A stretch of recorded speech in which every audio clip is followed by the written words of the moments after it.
සුබ දවසක් යාළුවනේ මම අද ඔයාලට කියලා දෙන්න යන්නේ මේ ට්‍රිප් ස්විච් එක. ලේසියෙන් කොහොමද චෙක් කරගන්නේ කියලා. මම මේ වෙන පැනල් බෝඩ් එකක් ගහන ගමන් හිතුවේ ඒ ගමන් මේ තුන ඉතින් ඔයාලත් එක්ක දන්න දෙයක් පොඩ්ඩක් බෙදාගෙන යන්න කියලා. අපි බලමු කොහොමද මේක කරගන්නේ කියලා. මේක මම හිතනවා ඉතින් මේ කාටම හරි මේක වැදගත් වෙයි කියලා. ඒකයි මේ දාන්න අපිට ට්‍රිප් ස්විච් එකක් අපි ගාව තියෙනවා නම් මේක හොඳයිද නරකයිද කවුරු හරි එකක් අපිට ගෙනල්ලා දුන්නොත් මේක හොඳයිද නරකයිද කියලා අපිට කරන්ට් එක නමුන ඉන්න වෙනවනේ. එහෙම නැතුව මේ චෙක් කරගන්න විදිහත් තමයි මම කියලා දෙන්න යන්නේ. නැත්නම් අපිට පෙලක් කට්ටිය ගෙනල්ලා දෙනවනේ මේ ට්‍රිප් ස්විච් එකක් තියෙනවා මේ ගන්නවද අලුත් එකක් කියලා. අපිත් ඉතින් සමහරු මේ ඒකේ පෙනුමට ගන්නවා. ඒක සමහර විට මේ පිච්චිලා තියෙන්න පුළුවන්. ඒකෙන් හින්දා මේ දේ දැනගෙන හිටියොත් ඔයාලට එහෙම රැවටෙන්න ඕනේ මේක වැඩ කරනවද නැද්ද කියලා ඔයාලට මේ විදිහට බලා ගන්න පුළුවන්. මේ මං ගාව ඉතින් සිංගල් ෆේස් ට්‍රිප් ස්විච් එකක් නෑ. මං ගාව තියෙනවා මේ 3 ෆේස් ට්‍රිප් ස්විච් එක. මම ඒකෙන් ඔයාලට කියලා දෙන්නම් කොහොමද කියලා. ඒකේ වෙනසක් නෑ. මේ සිංගල් ෆේස් එකෙත් ඒ විදිහම තමයි කරන්න තියෙන්නේ. ඉතින් අපිට මේකට ඕන වෙනවා මේ පොඩි වයර් කෑලි දෙකක් TT වයර් හරි මොනවා හරි වයර් කෑලි දෙකක් ඕන වෙනවා. මේ ඊට අමතරව අපිට ඕන වෙනවා මේ බැටරි කෑල්ලක්. මං ගාව නම් තියෙනවා මේ ඩබල් A බැටරි කෑල්ලක්. මේකට මේ ට්‍රිපල් A බැටරි කෑල්ලක් 9 වෝල්ට්ස් බැටරි කෑල්ලක් වුණා ප්‍රශ්නයක් නෑ.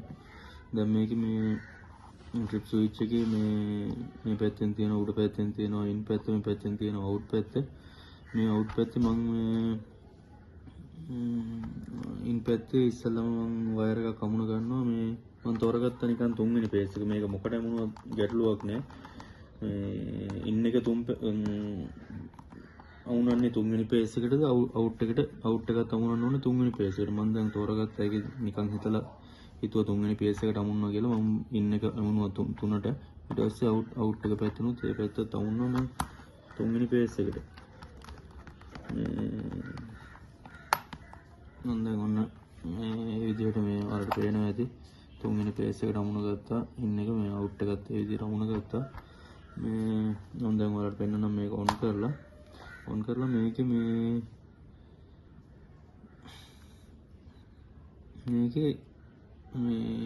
ඉන් එක පැත්තට මයිනස් තමයි දෙන්න ඕනේ. ඍණ කියන එක. මේ අවුට් එකට තමයි ප්ලස් එක දෙන්න ඕනේ. එතකොට තමයි මෙයා ට්‍රිප් වෙන්නේ. ඔයාලා දකින්න ඇති දැන් එකපාරක් ට්‍රිප් වෙනවා. මේකේ ඉන් එකට දුන්නා මයිනස් පැත්ත. මේ අවුට් එකට දුන්නා ප්ලස් පැත්ත. ට්‍රිප් වුණා. ඔයාලා දකින්න ඇති මේ විදිහම තමයි මේ සිංගල් ෆේස් ට්‍රිප් එකෙත් ඉතින් මේ පොයින්ට් දෙකයි එන්නේ. පොයින්ට් දෙකයි කියන්නේ ඉන් එකෙන් දෙකයි අවුට් එකෙන් දෙකයි පොයින්ට් හතරක් එනවා. මේක නම් 4-8ක් ඇවිල්ලා තියෙනවා 3 ෆේස් හින්දා. දැන් සමහරට ඔයාලා හිතන ඇති මේක පේස් එකට විතරද වැඩ කරන්නේ කියලා. නෑ පේස් එකට විතරක් නෙමෙයි ඒක නියුට්‍රල් එකටත් වැඩ කරනවා. මම ඔයාලට ඒකත් පෙන්නන්න නියුට්‍රල් එකට වැඩ කරන විදිය. මේ මම දැන් නියුට්‍රල් එකේ ඉන් එකට යමුනවා. මම දැන් නියුට්‍රල් එකේ අවුට් එකටත් යමුනවා. මේ අමුල්ලේ ටිප් ස්විච් එක ඔන් කරලා දෙන්නේ. හැබැයි මේක මේ බැටරි කෑල්ල ප්ලස් මයිනස් මාරු කරලා දුන්නොත් මේ වැඩ කරන්න ඒක ප්ලස් මයිනස් හරියට දෙන්න ඕනේ. හරියට කියන්නේ ඉන් පැත්තට මයිනස් අවුට් පැත්තට ප්ලස්. මම වලට ආයෙ පෙන්නන්නම්.